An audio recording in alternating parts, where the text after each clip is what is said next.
Hello, everybody. This is CB Bowman Live. Gosh, you probably wondered what happened to me. Well, let me just tell you. First of all, today is Workplace Equity and Equality, and we have a great guest for you. Well, I did two conferences back to back, and I had to take some time off. Actually, you know what? I'm still in the middle of taking time off. But you know how that rocks out. I missed you so much. I had to come back. But I do want to let you know that we are taking the rest of the summer off and we'll be back in September, right? September? I don't know. I have to ask my assistant, but I think she said September. Um, and we will miss you so much, but keep watching the LinkedIn profile. And oh my gosh, it says we are having trouble streaming to LinkedIn. I don't know why that happened. Hold on, everyone. You know, technical stuff happens. Save changes. Let's see if that helps. Nope, it did not. Okay, so guys, here's what we're going to do. We're just going to rock this out. It's going to be on Facebook and YouTube, and then we'll figure out how to put it on LinkedIn. Okay? So, sorry, LinkedIn folks, but you know, LinkedIn, it has its own world, right? And it's funny because my guest said at the beginning, what happens if we have a technical error? And I'm like, we'll punt. So now we're punting. So anyway, as I was saying, we'll be back in September at our full schedule. So just keep watching me and wait, I have to figure out which eye to wink at you. and, and you'll see when I come back. Plus, we'll send out announcements. But meantime, let's get to Carrie. Carrie, welcome, welcome, welcome. And Carrie's out of Canada. So today we get to hear a different perspective and we'll get the inside scoop on what's happening in Canada. So, Carrie, welcome and tell us a little bit about yourself. Well, thank you so much, CB. I'm so thrilled to be here, and I love your show. So I'm just more than delighted to be a guest. So thank you so much for including me today and inviting me along from Canada. So my name's Carrie Elrick, and I'm coming to you from Victoria, British Columbia, Canada. So that's on the west coast of Canada. It is an island, Vancouver Island. And we are on the unceded territory of Algonquin peoples, who were the first peoples here in on this part of the island, in Vancouver Island. So land acknowledgements are a very important part of our work here in Canada, in particular around our efforts with reconciliation with Indigenous and First Nations peoples here, and having a moment and a pause to always note where we live and work and how we're here is an important part of maybe Canadian culture to some extent. So I'm about a 35-minute ferry ride from Vancouver, British Columbia. And over here on the island, we live surrounded by the Pacific Ocean. And we have a pretty nice geographic region. So it's quite lovely here. Oh, I bet the fish is delicious there. Yes, you're right.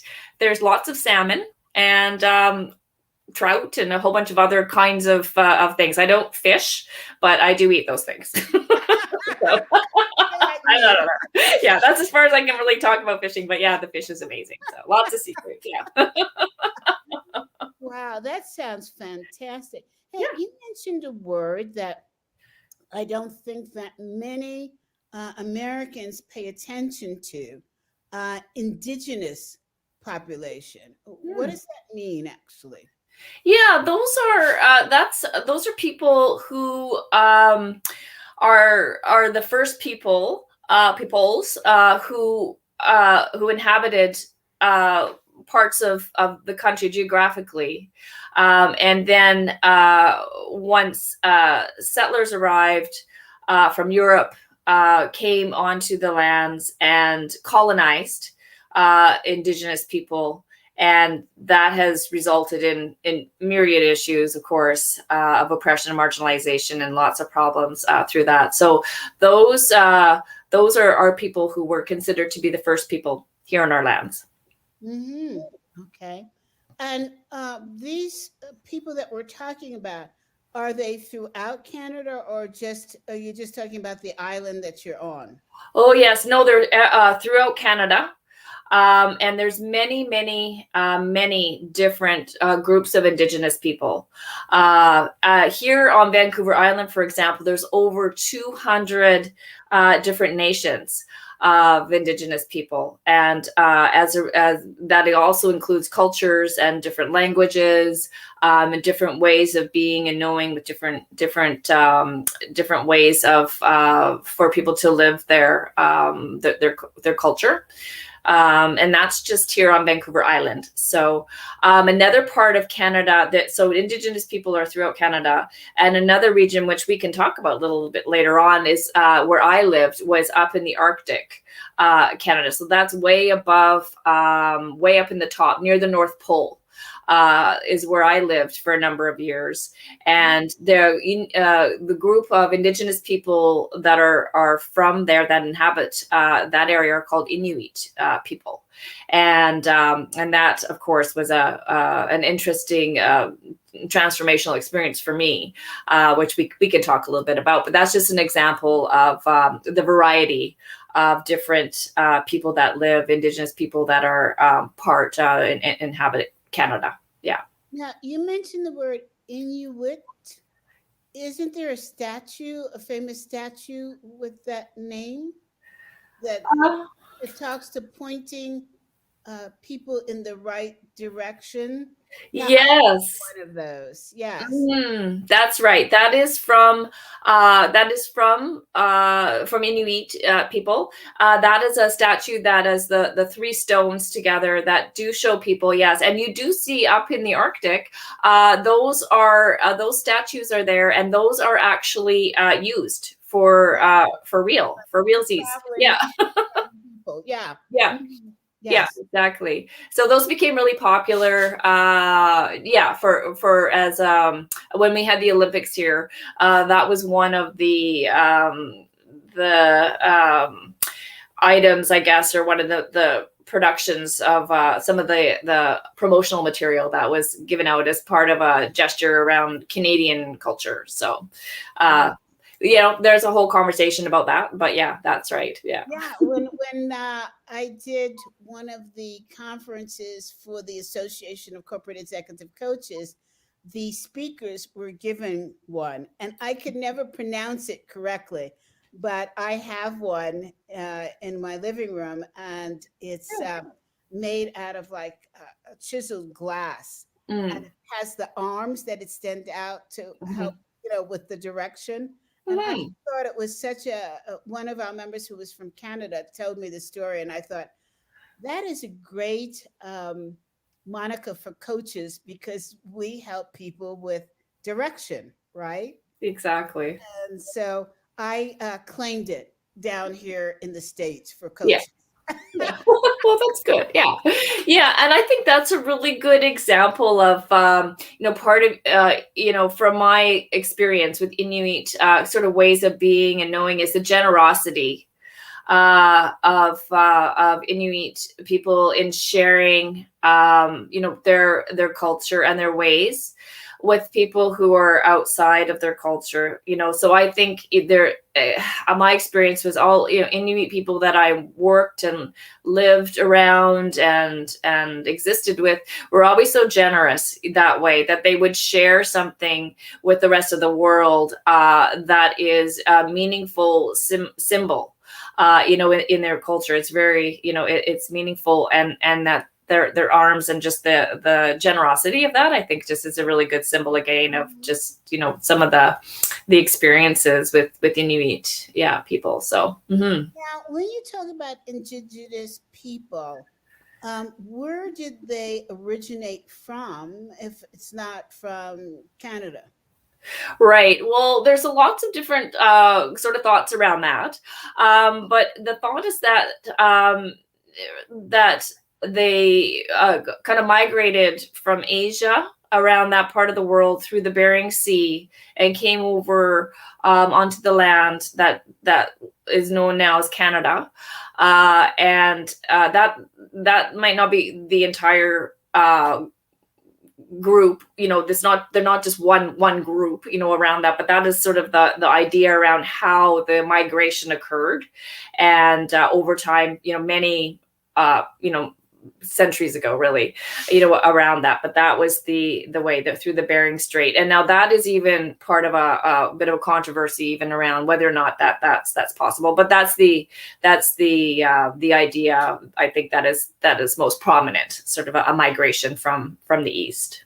Now, you mentioned the indigenous people as several cultures. Um, do you face discrimination around these different cultures, or is it equally blended? Because I've heard, pros and cons.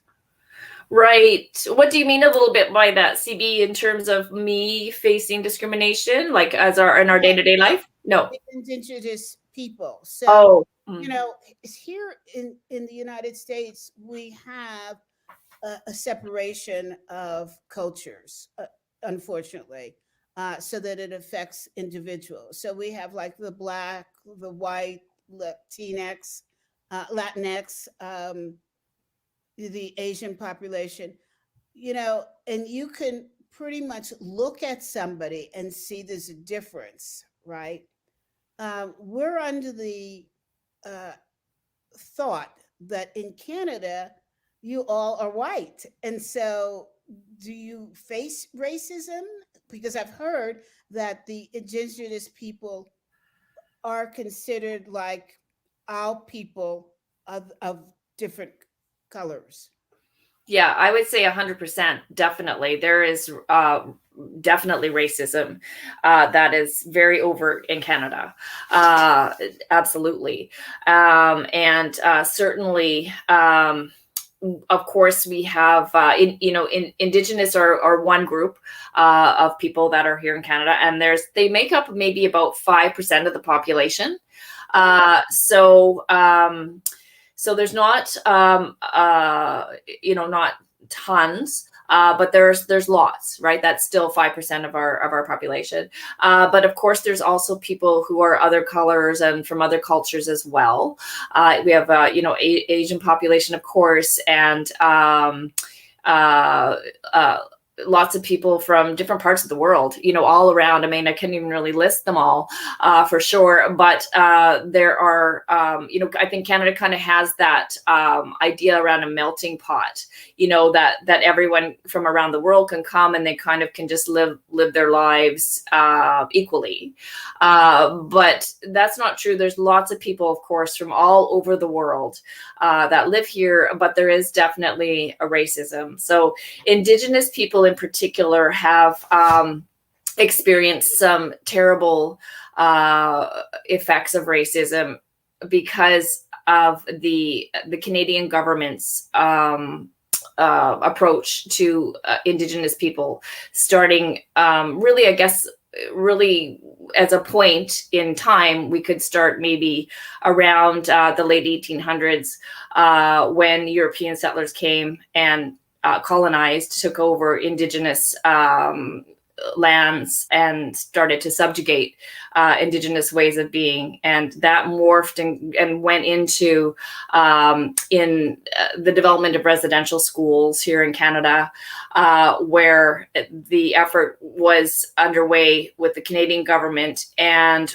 the Catholic Church to really eradicate Indigenous identity and Indigenism. So what they did is they created these residential schools, they were called, and among the Indian Act came into Canada, and so that actually gave that the government took Indigenous lands and took over the care. They created that dependency, where Indigenous people's rights were taken away, and they created under the Indian Act a number of different actions that they could take. So one was taking away the lands. The second was to take away the children.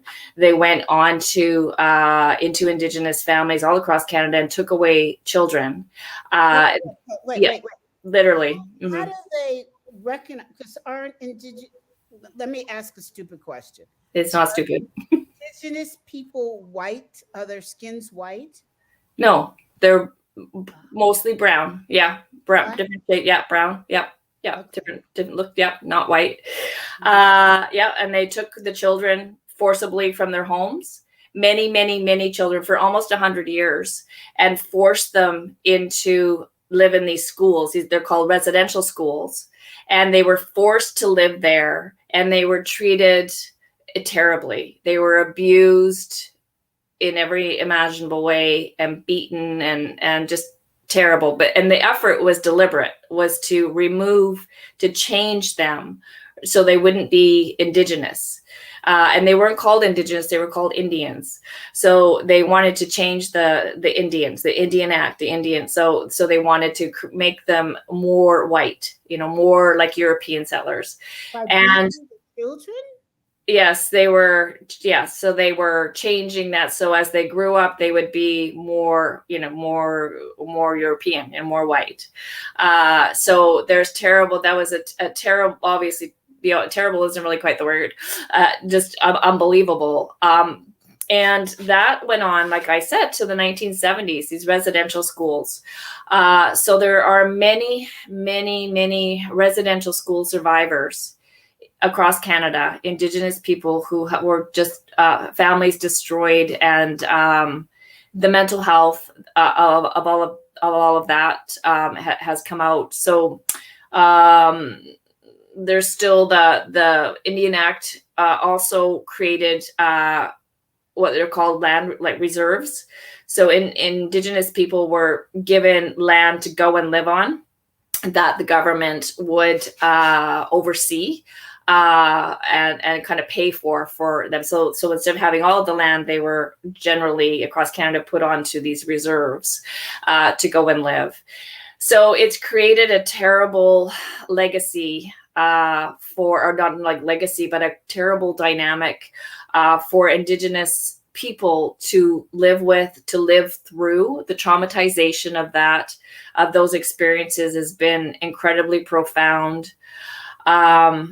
The change away from, independent, fully finely functioning people within their culture, all of that destroyed. For example, in one group, one of their particular activities were called potlatch, and those were gatherings where they would get together, share meals, and undertake cultural rituals. And that was actually outlawed, against the law, for them to get together and to have a potlatch, for example. So all these efforts were underway to oppress, marginalize, and really, again, subjugate this way of being. Very, very deliberate.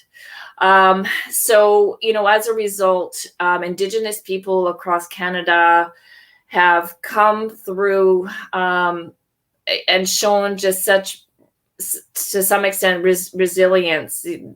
They are, remain connected and have found their way forward, even in this oppressive environment, of course, to continue to live their way of being, their truth, who they are, in the face of terrible consequences. So it's terrible. It's really awful.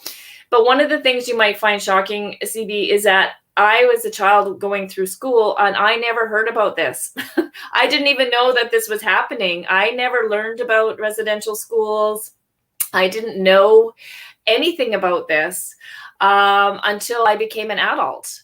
And I just sort of learned about it, kind of came upon this information. So that was shocking for me. To learn about this. And in some ways, I know I kind of just grew up with understanding that, Indigenous Indians were one way, and that was, what I saw was how their behavior was and how they were treated was just kind of normal, and I mean, they weren't treated well, so it's terrible and disgraceful that, that's happened. So what you might be hearing about in the news is part of this, resistance and this amazing, I think, speaking to the strength of the culture and the unity, that Indigenous people have created. But here in British Columbia, there was recently at one of the residential schools, they found 215 unmarked graves of children. And that just, set off such profound anger, of course, and upset and disbelief that this could happen. So these are unmarked graves of children that were forced to live in these residential schools, who never returned to their families, whose families never knew what happened to them.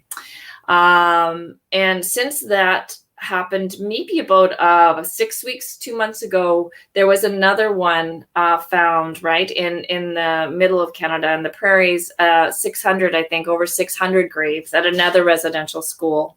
So all of this is coming out now to the forefront even further around what Indigenous peoples experience with the Canadian government, with the Catholic schools, and just the pain of this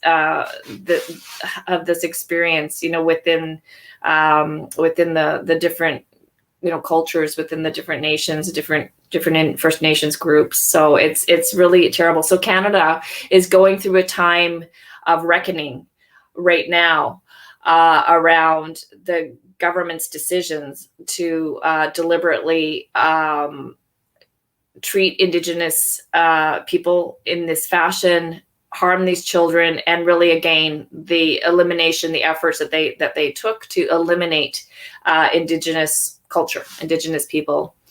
Further to that, one of the next sort of thing that happened that has been a big time of reckoning too is in the 1960s. There's something that's known as the 60 scoop. And at that time, social workers were dispatched to families that had children and were removing them from their families and placing them with non-Indigenous, non-First Nations families. And part of that, if we can imagine, is that over time, families that have experienced such a trauma may have been struggling with other issues, in their families, for poverty, for example, being removed and taken out of the economy, their natural, the way that they were managing their economy was completely changed and moved over to a market economy, and not provided or offered the same kind of orientation or skills, shall we say, to move into that, even if they didn't want that. So poverty is an issue. Substance abuse is an issue. Often, of course, people are coping with a lot of the memories of being in residential schools. And also another thing that it's called intergenerational trauma. So children, so the survivors transferring some of the trauma onto the children in their families as well. So all kinds of behaviors and problems that would come to the attention of the government. So the government came in, like I said, the 60 scoop came, where they took many, many, many Indigenous children away here in BC and placed them with non-Indigenous families to be raised. And how were they treated then? Were they treated like slaves in the house, or what? Well, it would depend. I think those are really, a lot of individual kind of stories. But I would say that the context of that is looking at, Indigenous people as not managing, less than, and that the children were, completely the kids that were taken into the residential schools were really dehumanizing, right? Like that was the idea, was to dehumanize them. So I think, of course, that way of thinking and believing and understanding carried on. So when people, when the 60 scoop came and people would take one of those kids, I mean, it's possible that they weren't really thinking of them as children, you know, as yeah.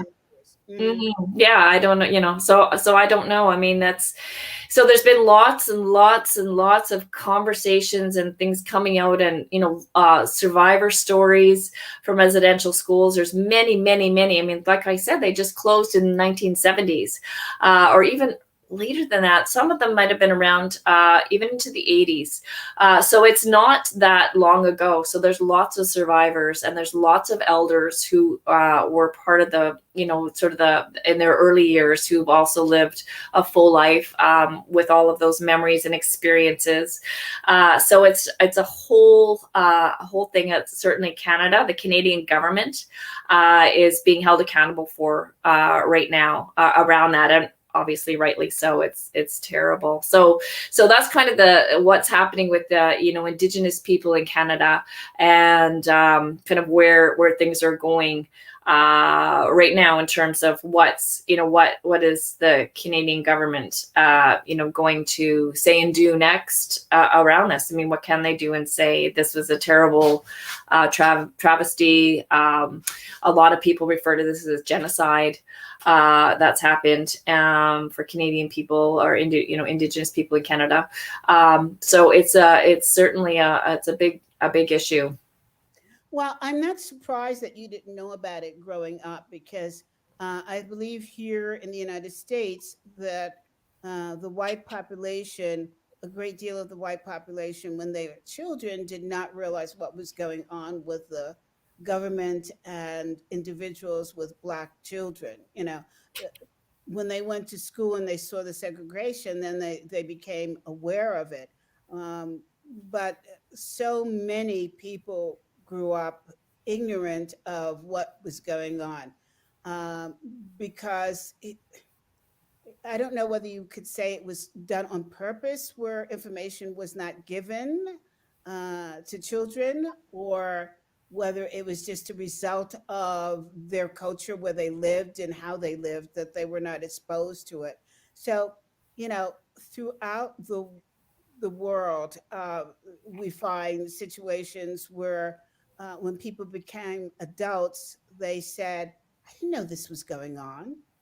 And this also happens in the cultures that are affected by it. In the Black culture, where parents protected their children, uh, not in all cases, but in many cases, where parents did their best to protect their children and give them, quote unquote, normalcy in growing up. So it's not surprising.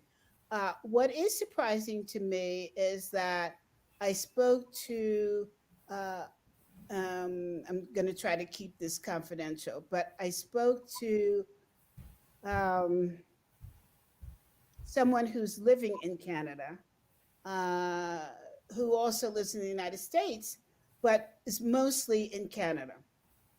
And he's the one who first informed me about the Indigenous population in Canada. And I said, very naively, so how do you recognize them? Because my thinking is that they're all white, right? I could see if you were talking about Black versus white, but in the minds of many Americans, Canada is a white country, right?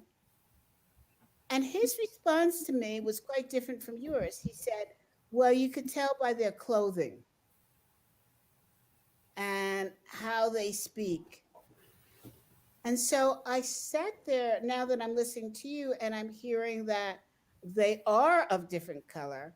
What does that say to people who are not even seeing their color?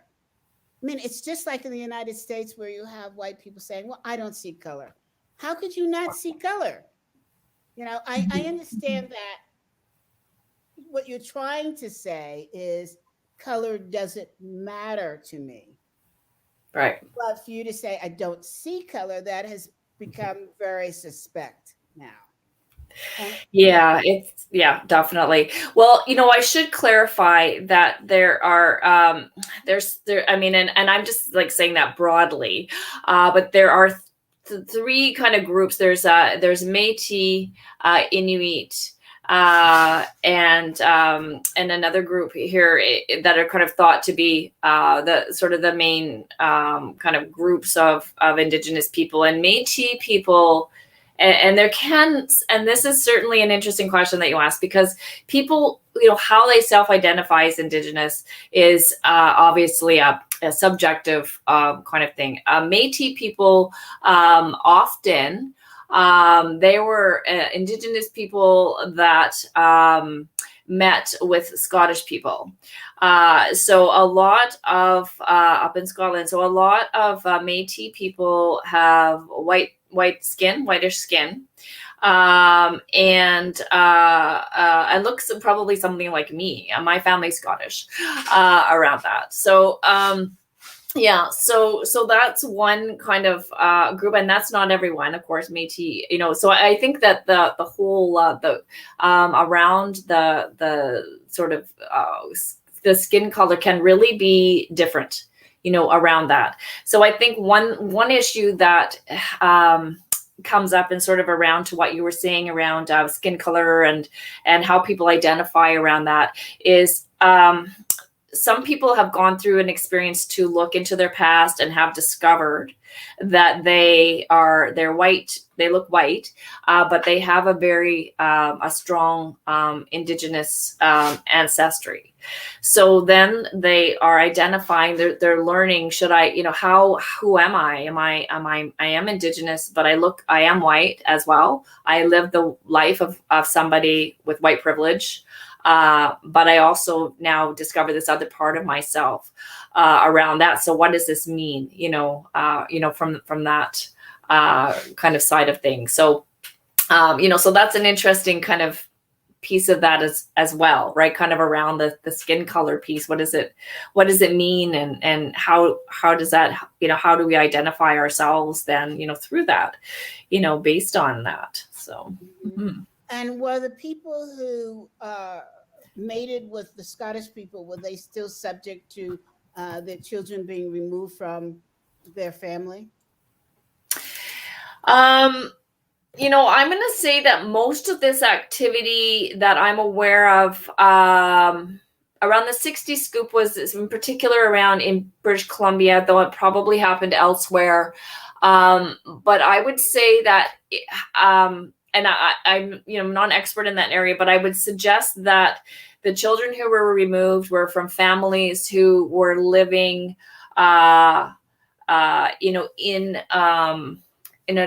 what the government would identify as a Indigenous way of being, so however that looked, maybe they were on reserve, or maybe they were, whatever it was that indicated, or, how maybe they had a register. I'm not sure exactly how that was identified, but it's possible, certainly.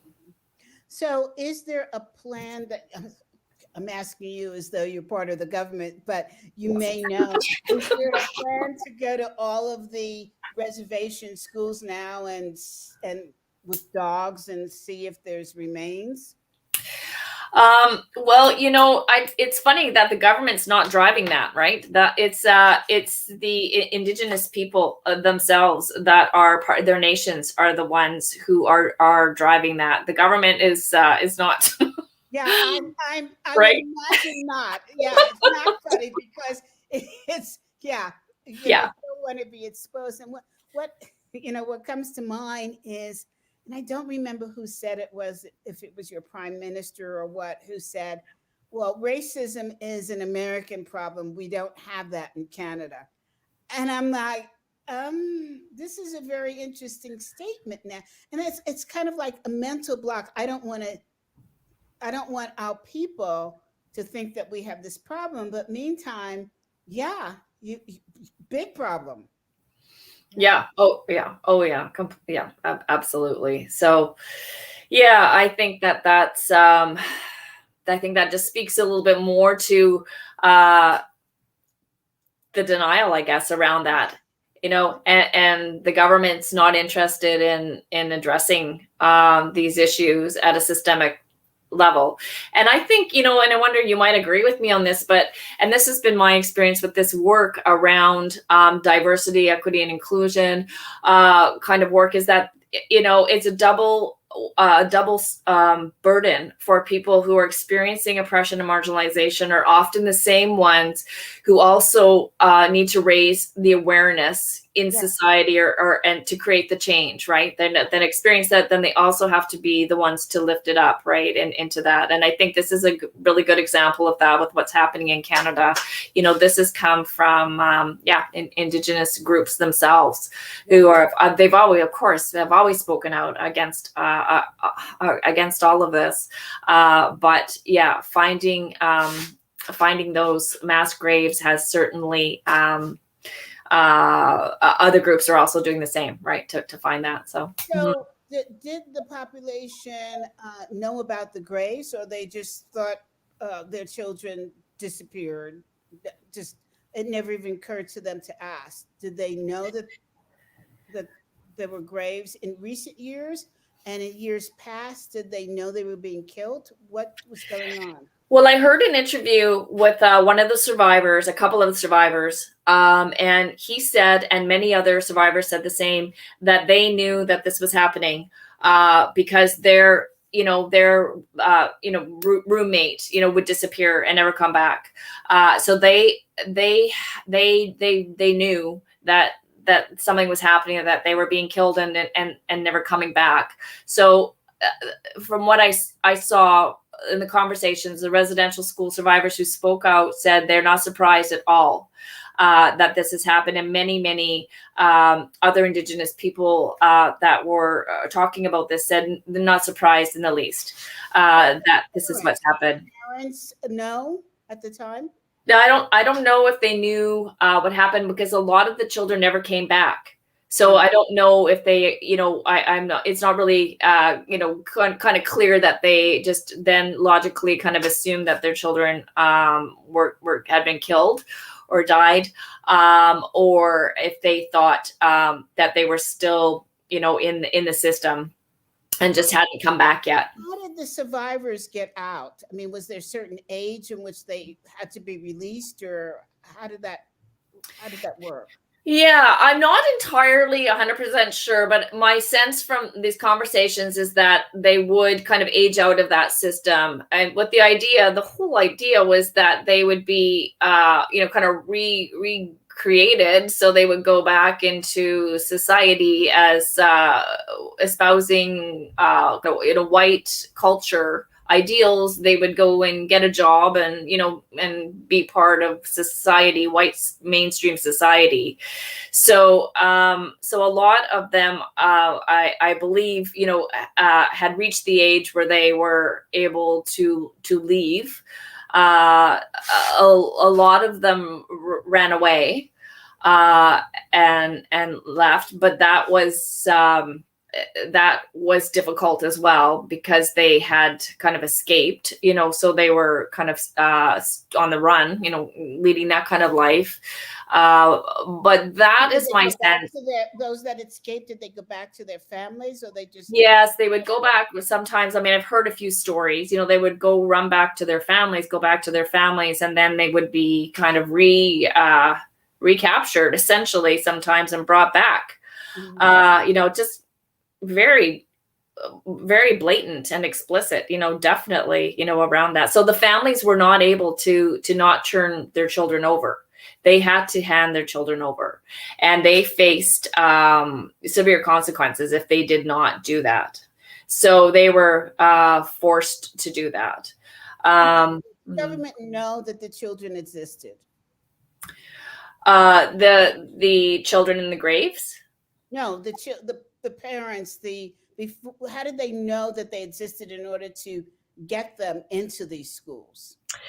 Well, I believe that they had, the government had a list, essentially, because under the Indian Act, they kept a census, I guess, of sorts, where they had a way to identify who was Indigenous, and they were able to then kind of methodically plan out, where the residential schools would go, and then what sort of area from what areas the kids would be, the children would be taken in place. My question comes from, were the parents, the moms, did they go to hospitals to have the children, or did they have them at home and try to hide the children? Well, I'm not really sure. I suspect there could be a number of answers around that, for sure, around that. I mean, I have also heard stories of families doing just that, trying to, hide and to go away. How many, I'm not sure, of course, but that was certainly something. Whether or not, I think that it would probably depend as well, whether or not, women would go into the hospitals to have children. I mean, the hospitals was another institution that was designed and developed, to quash any kind of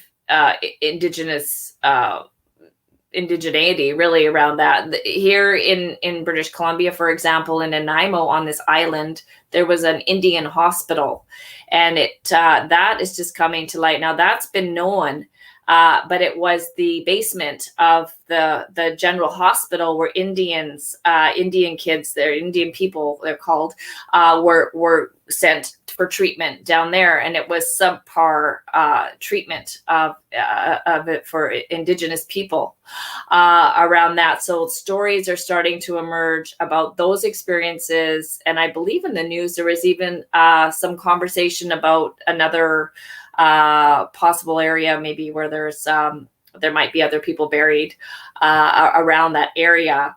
Now that might be part of something else, but there's another kind of linkage that I heard kind of around more speaking again to the culture, around how Indigenous people were viewed and treated. Definitely. So I don't know that women were going to the hospitals. I don't know if they needed to, around that. I mean, I think it might have depended around that, but I think the government was able to figure out who was Indigenous and how to approach those families to take those children. Figure out who was pregnant and be on the ready to sadly remove these children. Yeah, right. Yeah. Well, thank you for giving us a view into the part of Canada that few of us knew about. In fact, I think few Canadians actually knew about. So I appreciate that. Now, I know that you're doing also a lot of work with women. Can you please tell us what's going on? And is this only Canadian women, or is it across different countries? What's going on there? Yeah. So, I came up through the third wave of feminism, and my area of interest and work has really been around supporting women. And that really came from a time when I was around 14, and I started to become aware that children could experience abuse by their parents. And I thought I wanted to become the Minister of Social Services so I could take these lived experiences, these so-called stories, and use that to make sure that the right so-called, services and programs in the mind of a 14-year-old, would be in place. It was really important to make sure that the right thing was happening for these kids. So that got me onto a path towards social work, and that was my first career. And the core values around social work are diversity, equity, and inclusion. So it's always looking at the individual and then figuring out what changes need to happen in society to improve these individual situations. So one of the things that I experienced early in my career was working with women who'd experienced abuse and violence, and working in an emergency room. I worked in victim services, which is through the police, and women coming in with acute injuries from being abused and beaten and harmed, and that really sparked in me a sense of bit of outrage around why is this happening? Why is our society accepting of this this issue, that this is a kind of a normalized issue going on? And I worked with many women in those circumstances. So that really has been kind of my area of advocacy, and my interest has been really working to create social change, around that. What policies and programs really that are aiming to change the dynamic, the way of thinking around abuse of women. So that's been a theme throughout my entire career. So these days, what's happening for women, I think, is around COVID. All of these changes with our work environment. But I also think, the events in the U.S. Around the murder of George Floyd and Breonna Taylor, the efforts again of Black Lives Matter movement to raise the awareness around systemic racism has created a change, I think, for people, especially women, around the sense of purpose and where to go, and not only for women, but the women that I've been speaking with have been really looking for work that aligns with their purpose and their values, and kind of taking a step back. So I think that's something. There's just a huge shift going on. One woman that I was speaking with described this, this phenomenon called, woke, right? Where sort of a veil is lifted, or something's happened where people are like, what is going on? This is not okay. This is not, this isn't who I what I align with, what I believe in.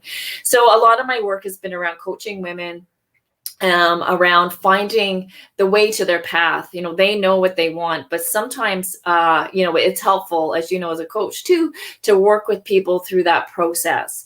So a lot of, just a lot of issues have come to light around women, all kinds of women, from all kinds of experiences, and women, finding their way forward, I think, in that in this area for their work and their life purpose and what it is that they want to do. And it's interesting because a lot of the conversations that I've been having have been around women with children, in particular, and kind of resisting this idea that that you leave your being a mom at your house, and you come and you show up, you do your 9 to 5, and then you go back right into that. So I think this whole idea around our bringing our whole selves to work and who we are is really resonating strongly with women. And I think this gig economy, these changes with COVID, are really enabling a strong foundation for women to say, you know what, I'm not going to go and pump in the cubicle. I'm not going to go and leave my kids, if that's not what they want, with whatever, in order to satisfy the needs of this organization. This isn't the whole me piece. Now, for some women, that's fine. But for other women that are kind of struggling with that, I think there's an opportunity, for them to kind of align with that. Mm-hmm. I think it's interesting that on several things. One is, and this is very disturbing, that the COVID shots, the success of the shots, they were only tested on men. Mm-hmm. And so you're seeing for example, in the J&J one, you're seeing negative results happening more with women, is my understanding, and I'd be glad to be challenged on this, than with men. And one of the reasons is that it was tested on men. And when I speak to people who are in the medical space, in the biomed space, and they're saying, yeah, CB, drugs are always tested on men. And I'm, what? Unless it's a female-related drug, it's usually tested on men. And so we see adverse reactions. And it reminds me of the other day, I was in the garden shop and I saw a woman using walking sticks. It was an interesting scenario because her daughter was with her, and I could see her daughter, just by body language, was a little embarrassed that her mom was using walking sticks, as I was watching them out of the corner of my eye. And so I turned to the mom and I said, I love your walking sticks. How do they work? And the daughter just kind of started to stand up straight, and move closer to her mom. And she said, well, I use them for balance. And I said, my husband gave me a pair, which he did because he knew that I like to walk. Um, and our neighbor uses them. So we're here in Colorado. So, all kinds of things regarding sports activities, I think, are tested here, right? Yeah. And walking sticks are kind of popular here, right? Um, and so she said, I got a flu shot, and one ended up with lesions on my spine, which hospitalized me for a long time. And then I was in a wheelchair. And then I started to get up and use walking sticks. And I said, that is interesting. And I walked away and I thought, again, not tested completely on women. I've never heard this result, but there's all kinds of things that are happening that you don't hear about.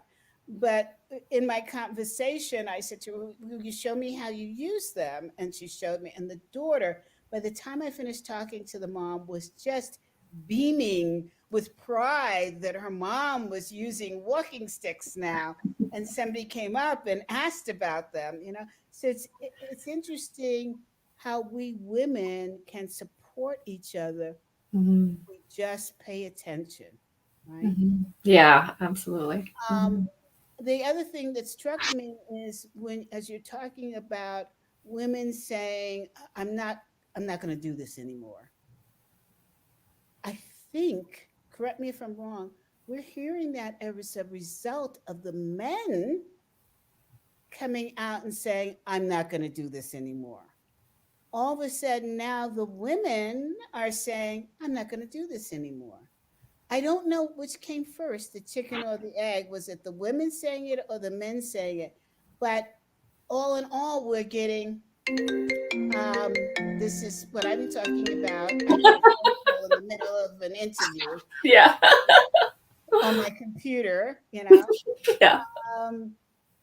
I don't, it's interesting to see who's leading the charge, but I am seeing it. And what I'm also seeing is that in a labor market, a lot of people are saying, this is not what I want. So in the United States, they're taking advantage of the unemployment boost, which is offering money enough for people to say, I don't have to deal with this anymore.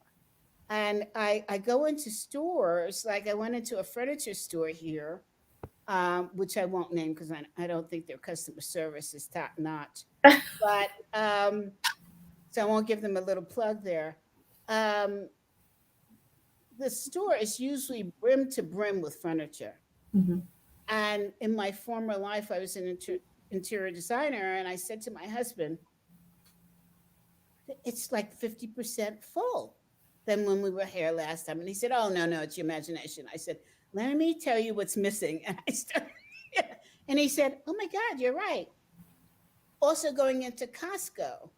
I said, what the heck is going on? Every time I come in, you don't have my favorite thing that I know you've carried for years and years. Shrimp, size 16 in a bag of like segunda bag. And he said, gee, CB, I didn't even realize that we don't have it. I said, yeah, you're out of corn brisket, you're out. And he goes, is the store memorized in your head? And I said, absolutely. And he said, it's the labor market. I said, it's not COVID? He said, no, it's the labor market. Nobody wants to work anymore. Mm-hmm. And is it because people are saying, I don't want to do this anymore? Or that they're collecting more money on unemployment? What is your idea of what's going on? Well, I think that if you remember the first week, as it was, I'm sure in North America, when all of a sudden everything closed down, yes. And all of a sudden you had to work from home, yes. And it was so shocking and just so weird, right? So bizarre, and of course now we fast forward 18 months later and we have a new normal. And I think that has just created through that process, the awareness, because corporations, sort of broadly speaking, managed to pivot, right? The work is getting done. People are working from home. People have the opportunity, and this is broadly speaking, not the same for everybody, but a chance for their, shall we call it, the work-life balance. People saw their families during the day. They did their work. They were able to focus on be productive, and then have the better integration. And I think that's my sense of what's behind it. On top of it is this whole diversity, equity, and inclusion movement, again, really fueled, I think, in North America by Black Lives Matter in response to George Floyd, created such an important shift in our thinking. And I think that's probably for men and women, around that was, how am I feeling included in this environment? Who am I, working for? Why am I, where am I in this sort of narrative around that, this sort of top down, kind of idea. So I think that there's just been a company saying, does this company represent my values? Yeah, that's right. Exactly. And also why, because I think now what started to happen was this whole conversation of, okay, when are we coming back to the office? And people who are being productive at home and were fine saying, well, I'm not sure that that's really what I want. So you've seen those conversations around that. What does back to the office look like? Is it going to even happen? And so I think there's just, there's been so many different inputs around that with the pandemic, then what was happening in the US, with George Floyd. And I think the DEI, diversity, equity, inclusion, really is a strong, almost a movement as well out of that. And I think that all three of these things together have created, and the gig economy, right? Really around that has created these opportunities for change. Yeah. In the United States, we've actually been experiencing 5 different pandemics, and they've all collided. We've had social justice, we've had COVID, we've had the economy, we've had health, and we've had the environment. Yeah. And all 5 has, it's created this whole, and people are really, when you start to see people around you dying that you did not expect to die, you start to say, hey, wait a second, let me examine, what am I doing with my life? Who am I? Yeah. Why am I with this company? And you would think that it's only the upper echelon who could afford to ask these questions. But because of the Unemployment Pay Act that's happening, people in the lower level jobs, the bottom of the triangle, have now had a chance to say, maybe not so much. Maybe it's time for me to go back to school. Maybe it's time for me to shift careers. It's really, and I didn't see that one coming. I mean, we were already in a war on talent, as we call it here in the United States. And this just blew it up. So now it's affecting products and services, not so much services, I think, but more products than what we expected. And as I talk to my friends at Costco, they are saying to me, we are going to have a food shortage, and we're on the tip of it now. That's scary in the United States because we are spoiled rotten. Right. Oh yeah, I think I will have a pineapple in December 25th. Okay, fine. We'll just go to Costco and get it, or whatever. Totally. Yeah, I think it's the same here in Canada as well. I mean, broadly speaking, I'll speak from the east or from the west here, but that's the conversation, that there's not enough people working that want to work, to do that from these various reasons, so around that. So it's really interesting to see how, the corporate world's got it's reversed now. The corporations need to incentivize workers to come and say why. What is it what's in it for you to come and give up this part of your life? It's not just a given now that workers are going to be, willing to give up these pieces of their life, because I think that that's the thing, is that people realized and had a chance to go for walks with their kids at lunch hour. They got a chance to to attend to some other things, and then they got a chance to do their fulfilling work that they wanted to do. And women, Yeah, I love yeah, seeing Colorado. It's yeah, really, you see, I gotta tell you, you see more men walking with their children, out biking with their children than you see the moms. yeah, It's, yeah, so different from, New York, New Jersey, yeah, right? yeah, yeah, yeah, Keep paying attention. And, I love that it's now all levels of people, yeah, all races of people are yes, really saying, and you know what? It's making our job, you and myself, easier as coaches. yeah, Because before we had to coach leaders to take care of their people, to yeah, pay attention to their employees, right? Now it is, oops, I really need to pay attention to get people to come back to work. yeah, Otherwise, my company is gone. It's history. We are seeing the closing of J.C. Penney's. We're seeing, yeah, more than ever before. yeah. Well, you can't get workers. You can't get workers, then you can't get customers. Hello. Yeah, I know, right? And that for me is really was the tipping point to step fully back into diversity, equity, inclusion work, because of the response from I'm going to say, the corporate world around this, and whether or not they actually believe in DEI. It doesn't really matter. You need to attend to it, right? For all of these reasons, because there's a demand for this. There's an expectation that you're going to, and hopefully along the way, there'll be some mind transformational change on the part of individuals in the organizations. But I think, it's flipped around, and now you've got to get on board, right? This is what, if you're going to want workers, this is what it needs to look like. Yes, So, it's that. yeah. So here's the problem that we are facing as coaches.